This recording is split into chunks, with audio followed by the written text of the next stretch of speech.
Howdy YouTube. Today I wanted to chat to you about Battlefield 4 getting that cheeky revive from Battlefield 24 and the recent hype surrounding the game's reveal 2 weeks ago. This is what the majority of the Battlefield community has been wanting, and that is for the franchise to step out of the historic battles and back into the modern setting like we had with Battlefield 3 and 4. And my god, did DICE deliver with that juicy game trailer. So many hack tips to members and parts of the community, including the infamous render zook and using a jeep to ram and destroy another vehicle. However, a big opportunity to include some cheap stuff in there, but sadly that was missed or maybe just overlooked. But we're not here to talk about the reveal trailer. That's all in my reaction video I did with Deep 6 Gaming, which you can watch by clicking the link in the top right corner right now. We are here to talk about how awesome Battlefield 4 was and still is, and what we would like to see in this new Battlefield coming to us in October. So recently the servers on PC have seen a boom of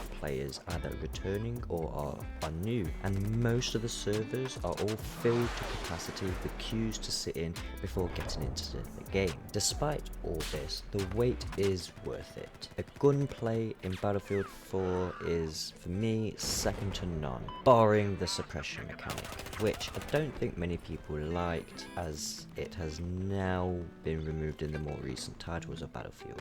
Yes, the customization of the guns was pretty limited, except for giving us quite a few scopes for most of the weapons, but the guns themselves all felt good and pretty different from each other, giving a bit more meaning to not only just use the one weapon all the time. For me, my favourite weapons would have to be the GOL Magnum Sniper for when I was recon and wanting to snipe some people, and then it would have to be the AUG assault rifle with the med bag, defibs and smoke grenades running around as a medic. I have already seen some things about the customization aspects of Battlefield 2042, and I like what I saw. Being able to change your mods on your guns in the press of a few buttons is a great idea I saw back in one of the Crisis games, I believe, and I have wanted this in my FPS games ever since. If they have a nice fleshed out array of attachments to be able to modify your weapons like the Call of Duty franchise tends to have, then this would be a great improvement over the current system of Battlefield 4, where a lot of attachments are just a duplicate of another one and don't give their own unique changes or benefits and disadvantages. Give us a bunch of attachments that all mean something to help create more dynamic moments within the gunplay, and plus, who doesn't like having a variety of mods for your guns to play with? And talking about likes, how about dropping one on the video, and whilst you're down there, hit that red subscribe button and help me reach my goal of 500 subs. Now, the movement wasn't bad at all in my honest opinion, and I really enjoyed how it felt to move around the maps by foot or even using one of the many vehicles you have access to, with the additions of mechanics like the vaulting, mantling and the ability to manually lean when aiming being added to more recent titles. I can see Battlefield 2042 having some insane gameplay where not only could you peek around corners to attack an objective with more stealth, but you could also just vault over all the tables in a room to quickly clear it and get the drop on your enemies that way. There isn't much more I can say on this, so moving on. Next is, of course, the maps, and boy do we have some of the best map makers for the Battlefield franchise. Yes, some maps don't play well with certain game modes, but we can't expect every single map to give you an awesome experience in every single game mode. Now, with that being said, we have had some really memorable maps, even to the point that one whole DLC of Battlefield 4 was remade maps from previous games. And then we got the community maps and the Legacy Operation map, which included an iconic map for us die-hard fans that they even let us help out with, if I'm remembering correctly. With the screenshots we got with the game reveal and some more info released afterwards, is the massive scale of the maps has just gotten bigger. Now this could be a great thing to allow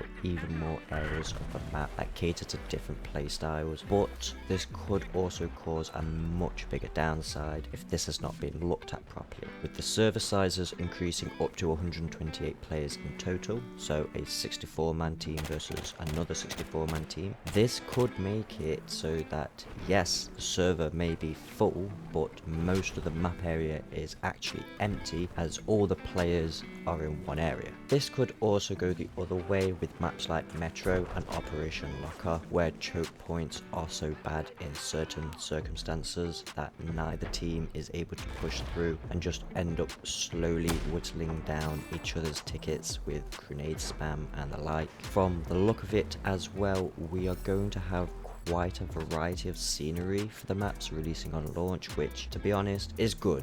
No one likes to play 5 different maps where they all look the same. It gives us a nice variety and we feel like we are actually playing different maps. We have a nice mountain map, Breakaway, that reminds me of the Shell 652 map in Battlefield 5. Sorry if I butchered that pronunciation. We have another map called Renewal that seems to have a complete contrast of like desert on one side and green grass on the other side. Also being told that there is a wall going through the center of the map separating these two areas kind of reminds me of Caspian Border and makes me wonder if they will allow you to blow holes into the wall somehow to create more ways to pass through the two areas than the obvious chokeholds that will be the gates in the wall. Next we have Orbital, which has caused a lot of hype because it has a rocket on the map, or may have. The rocket could be in an unplayable area but could still interact with the map in some sort of way, and that has just created so much hype of this map. It looks like an interesting map, but to be completely honest, there isn't much more I can say on this map at the moment from what I currently know until I see the gameplay reveal, which I should be watching at some point later today, so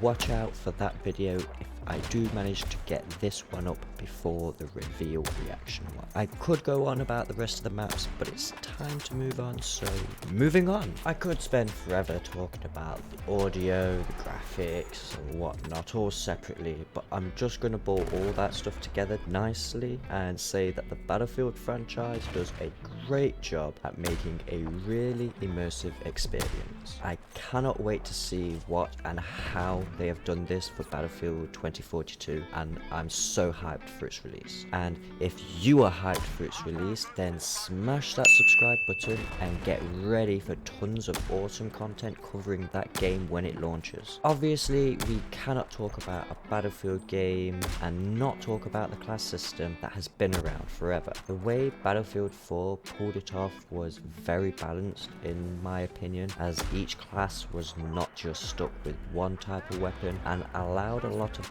playing with the loadouts to create some really special or funny moments. It looks like Battlefield 2042 has taken this system a bit further now and made them more like specialists that can use any weapon. I think if this is pulled off well, then it would be a great new change to Battlefield for older fans of the series and a great way to pull in some newer players, because look at all the most popular games right now. They all allow you to use any weapon but have unique skills or traits depending on what operator or specialist or loadout you choose to spawn in as or collect. I can see some problems with this system, as it could promote some of the more disliked playstyles like camping somewhere off in the distance with a sniper, and that's because of the ability to be spawning as the ammo guy, but having access to a sniper could make more people want to go do that more. So hopefully that gets looked at or addressed in some sort of way. One hope I do have with the class system is that the med bags and ammo bags do stay in the game in some sort of way. With that, I also hope that the mechanic of being able to grab ammo or health off another teammate if they are not dropping it on the floor for you will also still be in the game. This was and is still one of the biggest problems in Battlefield 4, is seeing a medic or a support player and those players never dropping you any ammo or health, even after you spam them with millions of requests and even go into the chat feature and type out to them. To be honest, I can't see DICE not implementing that feature if the med bags and ammo bags are still in the game with the same functions and have not been changed dramatically. Lastly on the list are the game modes, and Battlefield 4 probably has the most and best diversity of game modes to offer players. You like just running around and shooting people? Then TDM was your game mode. You'd like to play and conquer a map and feel like you control all of it? Then Conquest is for you, my friend. You love the fast-paced, in-your-face action with objectives, then Rush will be your favourite. And the list goes on. CTF, Domination, Gunmaster, Chainlink, Carrier Assault, Obliteration. You get the picture. Obviously, the game didn't launch with all these game modes, but were added into the game with updates and the DLCs. Now, for Battlefield 2042, we have this staple game mode Conquest returning, which is always a community pleaser, as it offers the most amount of different playstyles for players. Basically, you can pretty much do what you want to do in that game mode, and seeing 128 players in one map is gonna be nutty. The next confirmed game mode on release is called Breakthrough, which was brought into the franchise after Battlefield 4, and I think it made its first appearance in Battlefield 1, definitely in Battlefield 5. The game mode is a mixture of both Conquest and Rush, where the objective of the round is to either take each control point in a sector to push the defenders back and take all the sectors on the map, or to repel the attackers and drain their spawn tickets down to 0 without losing the final sector on the map. During my time playing Battlefield 1 and Battlefield 5, Breakthrough and Grand Operations, another great game mode, were probably my favourite game modes to play, but during Battlefield 4 it was hardcore rush on a 50-man server. Next we have a bit of a surprise like mystery game mode called Hazard Zone, which is described as an all-new high-stakes squad-based game type that is a modern take on the multiplayer experience. Hazard Zone is distinctly Battlefield but very different from the modes of all-out warfare, which has had some people believing that it could be some sort of battle royale mode, but to be honest, I don't think that it is that. For me, this sounds more like a horde style game mode, where you will face off against AI to complete objectives and whatnot. Think of things like the COD franchise and their Zombies and Spec Ops game modes and what they're like. This could be a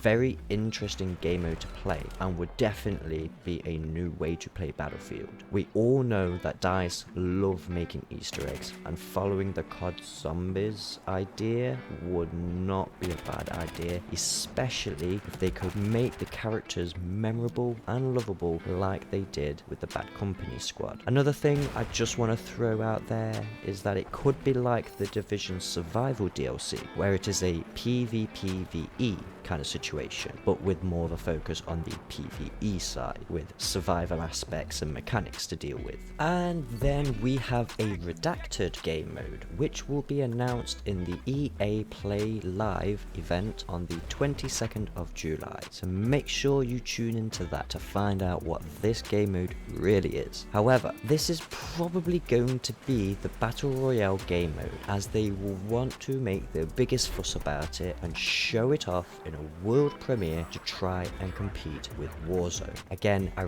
really do think that if they do not announce that it will be a free-to-play part of the game, then it probably won't attract that much attention, as all the best BR games right now are all free-to-play. Firestorm didn't go off well and kind of dropped off pretty fast, and one of the main reasons was because you had to buy the game Battlefield 5 in order to play Firestorm, and most people just didn't want to do that. But these are the reasons why Battlefield 4 has seen a massive influx of players, because this is arguably the best game in the franchise, and we all just want more of this, but updated to the newer and more modern graphics and features we have all gotten used to in the more recent games. If the launch of Battlefield 2042 goes off smoothly and there are little to no bugs and definitely nothing game breaking, then I can see this new title to be a massive hit, and I cannot wait to jump into the action. So I thank you all for your viewership, and I would like to ask you